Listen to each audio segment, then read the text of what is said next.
इस मूवी के आगाज में दिखाया गया कि साल 2012 में अमेरिकन इकोनॉमी कोलैप्स कर जाती है, बेरोजगारी की शरह हाई रिकॉर्ड्स पर चल जाती है, जिसकी वजह से crime rate out of control हो जाता है। जेलों का निजाम ब्रेकिंग पॉइंट्स पर पहुंच चुका है और अब प्राइवेट कॉर्पोरेशंस इसको चला रही हैं। ये प्राइवेट कॉर्पोरेशंस मुनाफे के लिए कैद में मौजूद कैदियों की लड़ाई का लाइव सिलसिला इंटरनेट पर दिखाती हैं। कैदियों की लड़ाई के बाद मौत अब रेटिंग सेंसेशन बन चुका है, ताहम जल्द ही ऑडियंस बोर हो जाती है और मजीद डिमांड करती है, जिसकी वजह से डेथ रेस, जिसमें जेल के कैदी पहले से मौजूद कारों को मॉडिफाइड करते हैं और उसे रेस में इस्तेमाल करते हैं अपनी रिहाई पाने के लिए। उसके बाद मूवी के सीन में दिखाया गया है कि आज की रेस में सिर्फ 2 कार ड्राइवर्स बाकी रह गए हैं। एक कार में फ्रैंकेनस्टाइन मास्क पहने अपने साथी नेविगेटर केस के साथ है, जबकि दूसरी कार में इसका पुराना दुश्मन जो है। दोनों एंड लाइन के बिल्कुल करीब होते हैं और जीतने ही वाले होते हैं। एंड मौके पर फ्रैंक्स के कार के वेपन्स काम करना बंद कर देते हैं। फ्रैंक्स अपनी कार का बैक शील्ड जो की कार पर दे मारता है, जिसकी वजह से फ्रैंक्स को फर्क पड़ता है, लेकिन जो हार मानने वाला नहीं है। केस जानती थी जो उन्हें मार डालेगा। वो फ्रैंक्स को कहती है कि हमें हार मान लेनी चाहिए, लेकिन फ्रैंक्स हार मानने को तैयार नहीं होता, जिसकी वजह से केस अपने आप को गाड़ी में से इजेक्ट कर लेती है। जैसे ही फ्रैंक्स एंड लाइन के बिल्कुल करीब पहुंचता है, जो उसे शूट कर देता है और जो ये रेस जीत जाता है। उसके बाद मूवी के सीन में दिखाया गया है कि एक इंडस्ट्रियल कारकुन जो कि पहले मुजरिम भी था, उससे पता चलता है कि ये स्टील मिल बंद होने वाली है और स्टील मिल के मालिकान मजदूरों को उनका मुआवजा नहीं अदा कर रहे और वो मजदूर गुस्से में आ जाते हैं, जिसे देखते हुए स्टील मिल के मालिकान पुलिस को बुला लेते हैं, जो मजदूरों पर तशद्दुद करना शुरू कर देती है। जॉनसन अपने साथियों को जख्मी होते देखकर मैदान में कूद पड़ता है और बदले में पुलिस वालों को मारना शुरू कर देता है। उसके बाद जब वो घर पहुंचते हैं तो काफी रात हो चुकी होती है। वो अपनी बीवी से किचन में मिलता है और उसके बाद अपनी बेटी को देखने ऊपर चला जाता है। ये मौका देखते ही एक मास्क पहने इंसान के घर में दाखिल होता है, जो उसकी बीवी को किचन में कत्ल कर देता है। जॉनसन जैसे ही किचन में नीचे आता है तो वो अपनी काप पहने शख्स इस पर अटैक कर देता है और इसको बेहोश कर देता है और कत्ल का आला इसके हाथ में दे देता है और अपने दस्ताने वाले हाथ से शूटिंग का निशान बनाता है और चला जाता है। उसके बाद जॉनसन जब जागता है तो देखता है कि पुलिस उसे इसकी बीवी के कत्ल के इल्जाम में गिरफ्तार कर लेती है और वो एक जेल में है। 6 माह बाद जॉनसन को टर्मिनल आइसलैंड जेल में मुंतकिल कर दिया जाता है, जहाँ इसका इस्तकबाल गार्ड अल्ड्रिच करता है, जो अपने साथी गार्ड्स के साथ मिलकर जॉनसन पर तशद्दुद करता है। उसके बाद अल्ड्रिच इसे जेल में लेकर जाता है और 3 कैदियों के साथ इसको बंद कर देता है। ये तीनों कैदी बहुत खतरनाक होते हैं और जॉनसन को मारना चाहते हैं। अल्ड्रिच देखने के लिए वापस आता है कि तीनों कैदी उसे पीट रहे हैं या नहीं, लेकिन जॉनसन बहुत अच्छा फाइटर होता है। अगली सुबह जॉनसन नाश्ते के लिए जाता है, जहाँ कोच और इसकी टीम इसको साबिक रिकॉर्ड होल्डर ड्राइवर के तौर पर पहचान लेती है। इसी दौरान पिचंको और इसका दोस्त हाल में दाखिल होते हैं और पूरे हाल में खामोशी छा जाती है। पिचंको जॉनसन के पास जाता है और इसकी प्लेट पर थूकता है और इस बीवी का कातिल और रेपिस्ट कहकर गुस्सा दिलाता है। जॉनसन को गुस्सा आ जाता है और वो पिचंको पे छलांग लगा देता है और पिचंको को पीटना शुरू कर देता है। ये देखकर जेल गार्ड आते हैं और लड़ाई को रोकते हैं और जॉनसन को लेकर जेल वार्डन हेनेसी के पास जाते हैं, जहाँ हेनेसी इसका रिकॉर्ड देखती है और उसे कहती है कि वो एक लाजवाब ड्राइवर है। हेनेसी उसे न्यू फ्रैंकेनस्टाइन बनने की ऑफर करती है। वो जॉनसन को बताती है कि फ्रैंक्स को कोई नहीं पहचानता, वो अपनी आखिरी रेस में ऑपरेशन टेबल पर मर चुका है, लेकिन ये बात कोई नहीं जानता। फ्रैंक्स ऑडियंस का फेवरेट था और लोगों के लिए लेजेंड था। यही वजह हेनेसी नहीं चाहती थी कि लोगों को पता चल सके कि वो मर गया है। वो इसे जारी रखना चाहती थी और रेटिंग्स को वापस लाने के लिए उसे इस लेजेंड की जरूरत थी। हेनेसी उसे गेम का रूल बताती है कि अगर कोई 5 बार रेस जीत जाए तो वो इस जेल से रहाई हासिल कर लेगा, लेकिन जॉनसन को सिर्फ 1 रेस जीतने की जरूरत है। फ्रैंक्स के बेल्ट के नीचे 4 था, क्योंकि फ्रैंक्स 4 बारी रेस जीत चुका था, लेकिन जॉनसन इस डेथ रेस में हिस्सा लेकर अपनी जान खतरे में नहीं डालना चाहता था। जेल वार्डन हेनेसी इसे धमकी देती है कि वो इसे हमेशा के लिए कैद में डाल देगी और वो ये राज किसी को भी नहीं बता सकेगा। जॉनसन के पास हेनेसी की ऑफर कबूल करने के अलावा और कोई चारा नहीं था। इसके बाद अल्ड्रिच उसे जेल के ऑटो में ले जाता है, जहाँ इसका तारुफ कोच और इसकी टीम से होता है, जो फ्रैंक्स के इंचार्ज मैकेनिक हैं, जो कार के अलावा रेस से मुतालिक बुनियादी बातों में इसकी रहनुमाई करेंगे। हर टीम की अपनी पीच होती है और कोई किसी की मदद नहीं करता। यहाँ एक बहुत बड़ी ऑटो शॉप भी है, जहाँ पर हेनेसी 1 महीने से कुछ छुपकर बना रही थी। सिर्फ कोच और इसकी टीम और कुछ गार्ड्स जॉनसन को न्यू फ्रैंकेनस्टाइन के तौर पर जानते थे, क्योंकि हेनेसी का जेल की हर चीज पर फुल इख्तियार था। कोच जॉनसन को इसकी कार दिखाता है, जो मॉडिफाइड मस्टंग V8 है, जिसमें बहुत सारे हथियार भी लगे होते हैं, लेकिन ये अभी तक लोड नहीं किए गए ताकि कैदी इसे फरार होने की कोशिश में इस्तेमाल ना कर सकें। वैसे भी ऐसे करना मुमकिन नहीं है, क्योंकि जेल एक जजीरे पर वाक़या है। बाहर निकलने का वाहिद रास्ता एक छोटा सा पुल है, जो कि पुलिस की गाड़ियों से और हेलीकॉप्टर से घिरा हुआ है।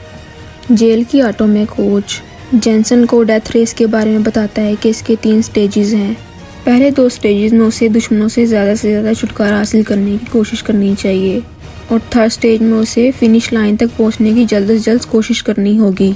और हर ड्राइवर एक नेविगेटर साथी के साथ इसमें जाता है और ये लड़कियां होती हैं। ये लड़कियां जो वुमेन प्रिजन जेल से लाई जाती हैं, लेकिन ये रूल जो पर अप्लाई नहीं होता। जो का नेविगेटर इसकी टीम का ही एक साथी होता है। वो डेथ रेस के तमाम स्टेज को आसानी से पार कर लेता है। ये बात ऑडियंस को हैरान कर देती है। फिर उसका एक टीम मेंबर उसे की ड्राइवर्स के बारे में बताता है। 14 के ट्रायड मेंबर जो MIT ग्रेजुएट है। 2nd Hector Graeme clinical psychopath जो हेनेसी को खुदा मानता है। 3rd पचिंको Travis Scott. इसी दौरान जो और इसके साथी वहाँ आते हैं और जेनसन का मजाक उड़ाते हैं और उसे कहते हैं कि तुम फ्रैंकनस्टाइन को बता देना ये रेस उसके और फ्रैंकनस्टाइन के दरमियान ही है। इसी दौरान एक वैन कैदियों को वहाँ लाती है। जेनसन इसी दौरान उन कैदियों में से एक कैदी की लाई पे GPS ट्रैकिंग ब्रेसलेट देखता है। इस ब्रेसलेट को देख के इसे एहसास होता है कि जिस शख्स ने उसकी बीवी को कत्ल किया था उसने भी यही ब्रेसलेट पहना हुआ था। आखिरकार रेस के पहले मरले का आगाज होता है। जेनसन फ्रैंक्स के कपड़े यहाँ तक कि उसकी अंगूठी भी पहन लेता है। शो में महज फ्रैंक्स की मौजूदगी ही इसकी रेटिंग को हाई कर देती है और इसकी रेटिंग दोबारा से वापस आ जाती है। और जेनसन को दूसरे ड्राइवर से बात करने से मना करता है क्योंकि इससे पहले फ्रैंक्स भी किसी ड्राइवर से बात नहीं करता था और वो सिर्फ गाड़ी के अंदर ही अपना मास्क उतार सकता है। नेविगेटर केस भी फ्रैंक्स की असलियत को जानती थी। जेनसन गाड़ी में बैठते ही अपनी नेविगेटर केस से पूछता है वो किस वजह से जेल में है। वो उसे बताती है कि उसने एक पुलिस वाले को बुरा शोर होने की वजह से कत्ल कर दिया था। थोड़ी देर बाद रेस का आगाज होता है। ये रेस अभी खतरनाक नहीं होती क्योंकि रेस के तीसरे लैप में वेपन्स एक्टिवेट होते हैं। तमाम ड्राइवर्स कार्स की मदद से ट्रैक से एक दूसरे को धकेलने की कोशिश करते हैं। रेस इस इलाके के तमाम रास्तों को अच्छे तरीके से जानती है। वो जेनसन को एक शॉर्टकट के बारे में बताती है जहाँ से वो तमाम ड्राइवर से आगे निकल सकता है। उस इलाके से आते हुए जेनसन जो उसे आगे निकल जाता है। इसके बाद हेनेसी शील्ड्स और वेपन्स को एक्टिवेट कर देती है। तमाम वेपन्स की कमांड ट्रैक पर मेन हॉल्स पर मौजूद होती है। जो ड्राइवर अपने गाड़ी के चारों पहियों को उसके ऊपर से गुजारता है उसके वेपन्स ही एक्टिवेट हो सकते हैं। उसके बाद हेनेसी ट्रैक पर फायर और डेथ हेड्स को एक्टिवेट कर देती है। उसके बाद ग्रिम एक ड्राइवर को इन डेथ हेड्स में धकेल देता है और ये ड्राइवर मारा जाता है। लेकिन ग्रिम इस वक्त हार जाता है जब 14 के इस पर मिसाइल से हमला करता है और इसकी गाड़ी को ट्रैक से दूर फेंक देता है। दौरान जेनसन अपने हथियारों को एक्टिवेट करता है। इसकी मशीन गन जैम हो जाती है कि इस गाड़ी की छत पर जाती है और इस वेपन को ठीक करने की कोशिश करती है और जेनसन अपनी गाड़ी की साइड से केस को प्रोटेक्ट करता है। जैसे ही मशीन गन काम करने लगती है केस दोबारा से गाड़ी में वापस आ जाती है। जेनसन कोल्ट को ट्रैक से धकेल कर एक मेन होल एक्टिवेट कर लेता है लेकिन जेनसन का डिफेंस सिस्टम काम नहीं कर रहा होता। इसी दौरान जेनसन एक मंसूबे के बारे में सोचता है। वो केस को अपनी गोद में बिठाता है और केस की सीट को गाड़ी से इजेक्ट कर देता है और साथ ही तेल का छिड़काव करता है जिसका निशाना कोल्ट की कार बनती है। अब कोल्ट की कार पर तेल गिर जाता है। जेनसन अपनी गाड़ी का लाइटर उस पर फेंकता है और उसकी गाड़ी को आग लग जाती है और कोल्ट की गाड़ी ट्रैक से नीचे गिर जाती है। इसके बाद जेनसन का मुकाबला एक बार फिर जोर से हो जाता है। पिचेंको जेनसिस को शूटिंग का निशान बनाकर डिस्ट्रैक्ट करता है। इसी तरह का शूटिंग का निशान होता है जो आदमी उसकी बीवी को कत्ल करने के बाद बनाता है। जो इसका फायदा उठाते हुए जेनसन की कार को निशाना बनाता है और उसको ट्रैक से नीचे धकेल देता है। इसकी वजह से जेनसन रेस में सबसे आखिर में चल जाता है और पिचेंको रेस में फर्स्ट पर आ जाता है। 3 ड्राइवर स्टेज 1 पर मारे जाते हैं जबकि 6 ड्राइवर स्टेज 2 के लिए क्वालिफाई कर जाते हैं। रेस के बाद कोच और इसके आदमी गाड़ी को चेक करते हैं और तमाम वेपन सही तरीके से काम कर रहे होते हैं। वो इस बात पर हैरान होते हैं कि जब इनको एक्टिवेट किया गया तो ये काम क्यों नहीं कर रहे थे। वो वेपन्स के सही तरीके से काम ना करने की वजह नहीं जान पाते। इसके बाद जेनसन जेल वार्डन हेनेसी से मिलने जाता है। वो इसे कहता है कि वो अब रेस नहीं करेगा क्योंकि वो जानता है कि पिचेंको ने उसकी बीवी को मारा है और वो ये सब इसलिए किया गया है कि वो इस फ्रैंकनस्टाइन की जगह पे एक नया ड्राइवर ला सके। हेनेसी उसकी कोई बात नहीं सुनती और उसे उसकी बेटी की तस्वीर दिखाती है। उसे कहती है कि अगर वो अपनी बेटी को दोबारा देखना चाहता है तो उसे ये रेस खेलनी पड़ेगी। इसके बाद जेनसन कुछ न कह सका और दोबारा कोच के पास वापस चला जाता है। यहाँ वो कोच से जेल वार्डन और उसके दरमियान बातचीत का जिक्र करता है। यहाँ कोच उसे कहता है कि वो इस मामले में कुछ नहीं कर सकता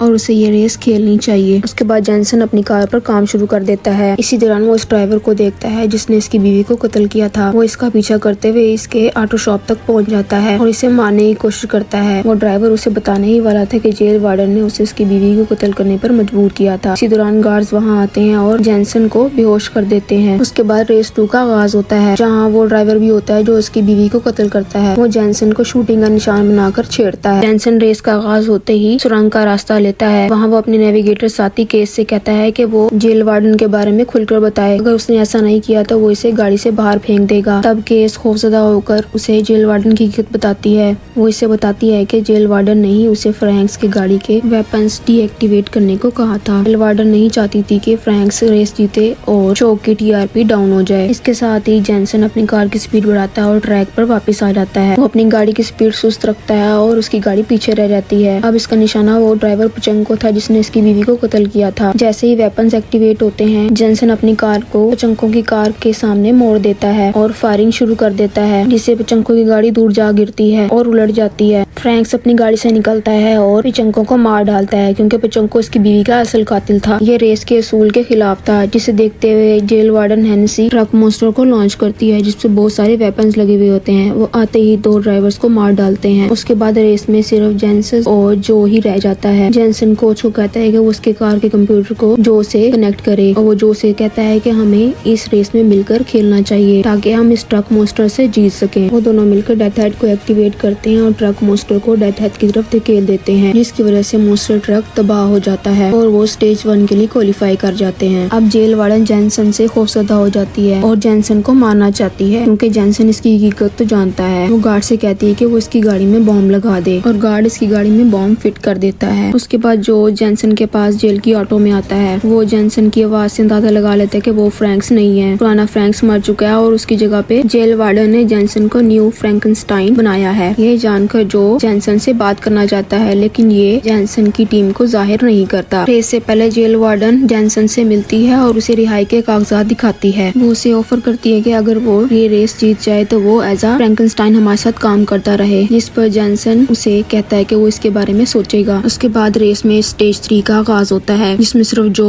और जेनसन ही आमने सामने होते हैं। रेस के दौरान जो के कार के वेपन्स एक्टिवेट होते हैं, लेकिन जेनसन के कार के वेपन्स एक्टिवेट नहीं होते। असल में जेल वार्डन उसके गाड़ी के वेपन्स एक्टिवेट नहीं करती, क्योंकि वो नहीं चाहती कि जेनसन रेस जीत जाए और जेल से रिहाई पा ले और उसके शो की टीआरपी डाउन हो जाए। जो रेस के दौरान जेनसन की कार पर मुसलसल फायरिंग कर रहा होता है। इसी दौरान ही वो एक मिसाइल जेनसन की कार पर फेंकता है। जेनसन इस मिसाइल से बच जाता है। ये मिसाइल ट्रैक की दीवारों से जा टकराता है। इसके साथ ही जो धुआं जेनसन की कार पर फेंकता है, तरफ धुआं ही धुआं हो जाता है। जैसे ही धुआं कम होता है, जेल वार्डन देखते है कि दोनों गाड़ियां ट्रैक से गायब हैं। वो फौरन समझ जाती है कि जेनसन और जो जेल से भागने की कोशिश कर रहे हैं। वो फौरन ही अपने शो की लाइव स्ट्रीमिंग बंद करवा देती है और वो गार्ड्स की गाड़ियों को हुक्म देती है कि वो इसका पीछा करें। की गाड़ियां पीछा करते हुए पुल तक आती हैं। जेनसन अपनी गाड़ी की बैक शील्ड इन पर गिरा देता है, जिसकी वजह से गाड़ियां तबाह हो जाती हैं। अब सिर्फ गार्ड्स के हेलीकॉप्टर ही इनका पीछा कर रहे होते हैं। जेल वार्डन को ख्याल आता है कि उसने जेनसन की गाड़ी में बॉम्ब फिट करवाया था। वो गार्ड से कहती है कि वो इस बम को एक्टिवेट करे, लेकिन कोच जेनसन की गाड़ी से ये बम निकाल चुका था और उसको डीएक्टिवेट कर चुका होता है। जेनसन की नेविगेटर उसे बताती है कि जेल वार्डन रेस से पहले उसे रिहाई के पेपर्स दे चुकी है। वो जेनसन को गाड़ी से इजेक्ट होने का कहती है। हेलीकॉप्टर्स इनका पीछा कर रहे होते हैं। जेनसन अपने आप को गाड़ी से इजेक्ट कर लेता है कि इस गाड़ी को ड्राइव करते हुए बहुत दूर ले जाती है। हेलीकॉप्टर्स को देखकर जो भी अपनी गाड़ी का ट्रैक बदल चुका होता है। उसके बाद मूवी के सीन में दिखाया गया कि हेलीकॉप्टर्स जेनसन की गाड़ी को घेर लेते हैं,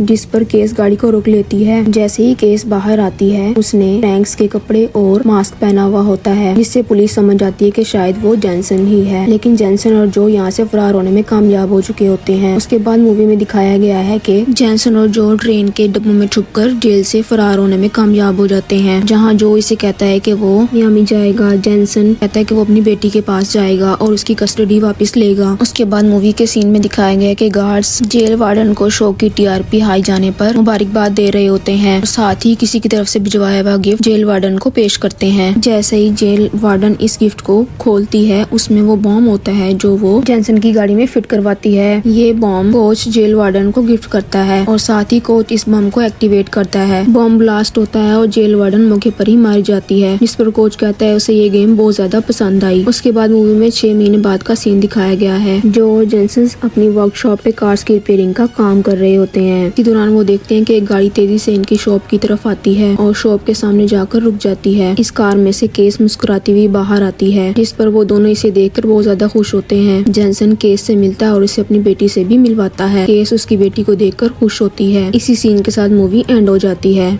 और कमेंट करके बताइएगा कि आपको वीडियो कैसी लगी। And please like and subscribe my channel and click the bell icon ताकि आपको न्यू वीडियो की अपडेट मिल सके। And thank you so much for watching my video.